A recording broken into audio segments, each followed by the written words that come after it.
संसाधन रहते हुए भी बिहार पिछड़ा है। हमारे बच्चे बाहर जाते हैं, बाहर जाके शिक्षा दीक्षा लेते हैं। बिहार को सशक्त और समृद्ध बनाना, बेहतर बनाना जन स्वराज का मुख्य उद्देश्य है। अच्छे लोग, शिक्षित लोग जो हैं वो राजनीति में आया करेंगे और उनकी हर एक बात में सच्चाई है। वो बंदा ऐसा है, वो जरूर बदलेगा बिहार को। नमस्कार, फ्रंटलाइन 24 पर आपका स्वागत है। आपके साथ मैं हूं गौरव झा। इस वक्त हम मधुबनी में हैं और मधुबनी में इसलिए हैं क्योंकि यहाँ पर एक महिला नेत्री है जो पिछले 20 वर्षों से राजनीति के शिखर पर विराजमान है। अनुजा झा नाम है, किसी परिचय के मोहताज नहीं है। कई बार की पार्षद रह चुकी हैं और वर्तमान समय में जन स्वराज के अभियान के साथ शामिल है। तो इनसे बिहार के समसामयिक राजनीति और जन स्वराज के मिशन के बारे में बात की जाएगी। सबसे पहले स्वागत करते हैं। स्वागत के साथ ही पहला सवाल, बिहार की जो वर्तमान परिस्थिति है, जो परिदृश्य है बिहार के राजनीति का, क्या कटाक्ष करना चाहेंगे आप? पहले तो आपको भी नमस्कार।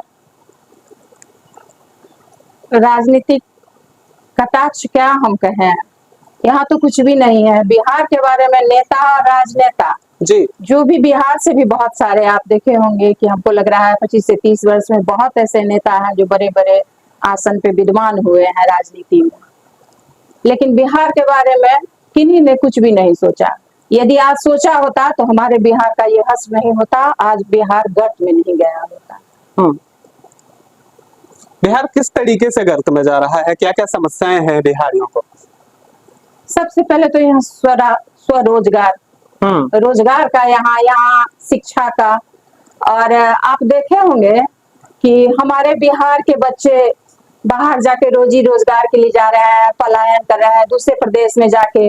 उनको दूसरे प्रदेश में दंश भी झेलना पड़ता है। बहुत सारी होता है कि बिहारी है ये चीज कह करके उनको थोड़ा गलत नजर से देखा जाता है दूसरे राज्य में, जो बहुत दुख की बात है बिहार के लिए। सारा संसाधन रहते हुए भी बिहार पिछड़ा है और शिक्षा के क्षेत्र में भी बहुत बुरा स्थिति है यहाँ। हमारे बच्चे बाहर जाते हैं, बाहर जाके शिक्षा दीक्षा लेते हैं।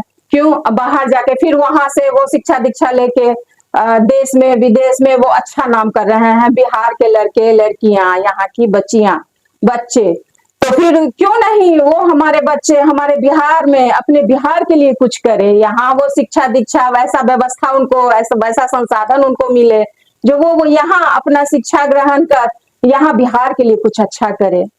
ठीक है, उनको प्लेटफॉर्म मिले जी, ऐसा प्लेटफॉर्म मिले, ऐसा व्यवस्था बिहार में हो।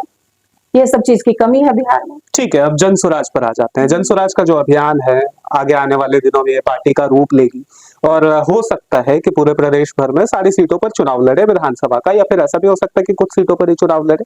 लेकिन जन स्वराज का जो मिशन है, ये मिशन क्या है? वो बिहार में किस तरीके का बदलाव चाह रहे हैं? बिहार को सशक्त और समृद्ध बनाना, बेहतर बनाना जन स्वराज का मुख्य उद्देश्य है। जनता को प्रत्येक गांव जाके आपने देखा होगा, जो अभी प्रशांत जी घर घर जा रहे हैं, 18 महीने से लगभग वो पैदल चल रहे हैं। और लोगों को जागरूक करना, ये भी जन स्वराज का मुख्य उद्देश्य है। लोगों को कैसे जागरूक करेंगे आप? उन्हें क्या बताएंगे? लोगों को जागरूक करने का उनका तो सिंपल सा है, वो घर घर गांव जा रहे हैं और उनका मानना है जन स्वराज का यही अभियान है कि हमारे समाज से अच्छे लोग शिक्षित लोग जो हैं वो राजनीति में आए, वो खुल के राजनीति में आए। और यदि आपने देखा होगा, जो कुछ खास ही परिवार, कुछ खास ही जाति, कुछ खास ही धर्म के लोग यहाँ राजनीति पे कब्जा किए हुए हैं, जो नहीं होना चाहिए। ठीक है। और इनका मानना है कि समाज के सभी वर्गों में से अच्छे लोग, सभी वर्ग के जो हो, जो शिक्षित हो, जो समाज के लिए हित सोचते हैं, जो समाज के लिए कुछ बेहतर कर सकते हैं, उनको मौका नहीं मिल रहा है। जन स्वराज का काम है उनको बाहर आगे लाना और उनको राजनीति में आगे स्थान देना। ठीक है, कास्टिज्म की बात बाद में करेंगे, लेकिन आपने अभी दो बातें कही, एक अच्छे लोग और एक शिक्षित लोग। ठीक है, जन स्वराज का ये मिशन है। तो मेरा एक सवाल है इससे जुड़ा हुआ, क्या जो शिक्षित नहीं है वो अच्छे लोग नहीं है, या फिर जो अच्छे लोग हैं उनके अंदर ये क्वालिटी होनी चाहिए कि शिक्षा का भी अभाव ना रहे? हाँ, उनके अंदर ये क्वालिटी होना चाहिए। वैसे ये नहीं है, देखिए अब वो तो मैंने एक लेवल के लिए कहा है कि शिक्षित लोगों का भी आना जरूरी है, क्योंकि आपने देखा होगा जो जो अभी राजनीति चल रहा है बिहार का, उसमें शिक्षा का बहुत अभाव है। यदि शिक्षित चीज को यदि कर दिया जाए जो नहीं ये जरूरी है क्वालिफिकेशन, तो फिर शायद ये स्थिति नहीं रहती बिहार की, कुछ बेहतर स्थिति रहती। लेकिन ऐसा नहीं है कि शिक्षा ही है, अच्छे लोग हमारे समाज के निकल के आए और वो राजनीति में भागीदारी दें अपनी, तो जरूर अच्छा होगा। ठीक है, अभी कास्टिज्म पर आपने बात की कि बिहार की जो वर्ण व्यवस्था है उसको दूर रखिए, राजनीति में जो वर्ण व्यवस्था है उसे देखकर फिलहाल आप क्या कहना चाहेंगे, और जन सुरा जो मोटो होगा वो वर्ण व्यवस्था से निकलने के लिए कितना सहायक होगा बिहार वासियों को?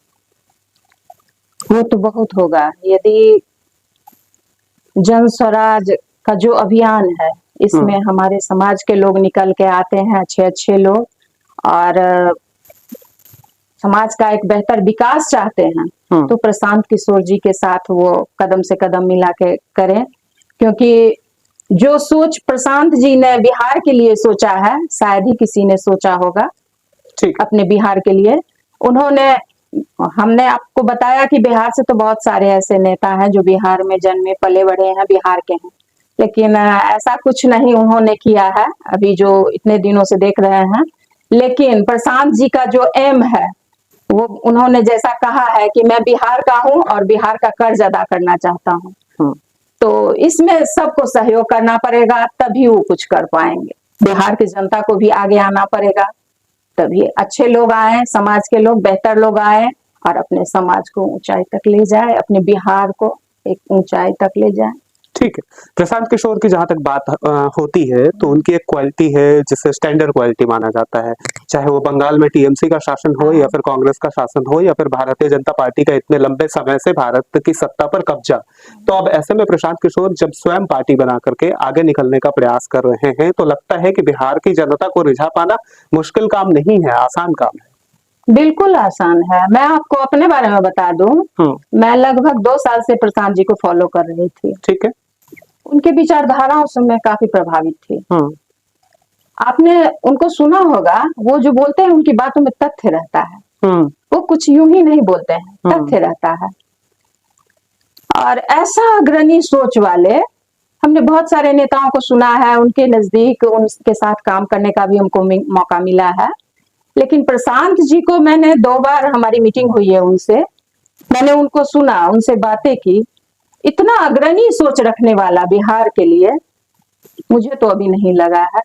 और दूसरी बात, जो प्रशांत जी आपने देखा होगा, हमको लग रहा है कम से कम 15 राज्यों में उन्होंने बड़े बड़े नेताओं के साथ काम किया है जी, और हर जगह उनका अच्छा परफॉर्मेंस रहा है। तो जो व्यक्ति दूसरे राज्य में जाके अच्छा परफॉर्मेंस दे सकता है, तो आप सोच सकते हैं स्वयं वो अपने राज्य के लिए तो अच्छा ही सोचेंगे और अच्छा करेंगे। और उनकी हर एक बात में सच्चाई है। वो बंदा ऐसा है, वो जरूर बदलेगा बिहार को।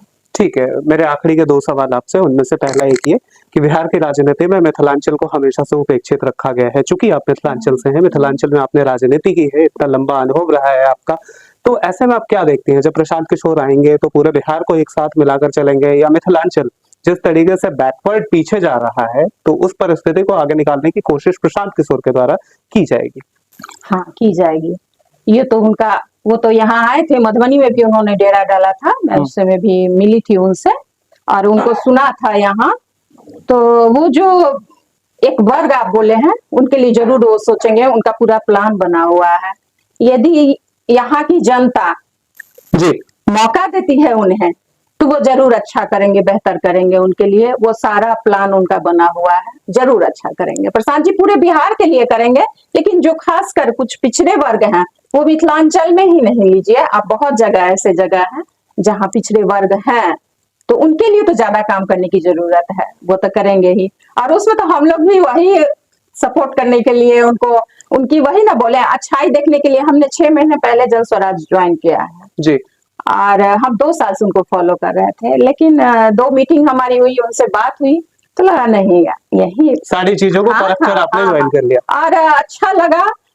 प्रशांत जी पढ़े लिखे भी हैं, दूरदृष्टि वाले भी हैं, दूर की सोचते हैं और अच्छा सोचते हैं। अब बिहार के लिए बेहतर इनसे बेस्ट हो नहीं सकता है। चूंकि आप मेरी बात से सहमत हैं, इसलिए आखिरी सवाल ये आपसे, मिथिलांचल में आपको किन किन चीजों की कमी लगती है जिनकी आवश्यकता मिथिलांचल वासियों को है, और उसे लगाने से रोजगार, पलायन और बाकी संबंधित परेशानियां दूर हो जाएंगी?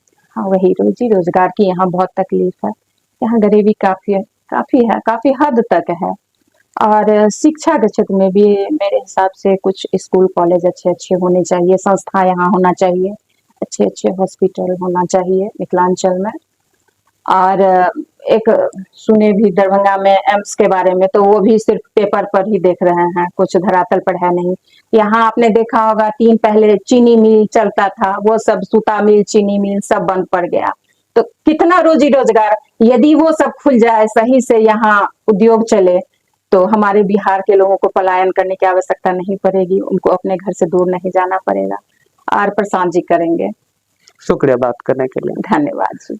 ये मेरे साथ अनुजा झा थी, जो बिहार की राजनीति पर अपना पक्ष रख रही थी और जन स्वराज का जो मिशन है उसके बारे में भी बता रही थी। प्रशांत किशोर की रणनीति से काफी खासे प्रभावित है और इनसे ये उम्मीद लगाए बैठी है कि शायद बिहार की सत्ता में जब प्रशांत किशोर आएंगे तो बिहार के लोगों का भला हो सकेगा और बिहार में सत्ता परिवर्तन के साथ ही बिहार के लोग जो पलायन कर रहे हैं वो बिहारी कहलाने पर गर्व महसूस करेंगे। मेरा नाम है गौरव झा, देखते रहिएगा फ्रंटलाइन 24। नमस्कार।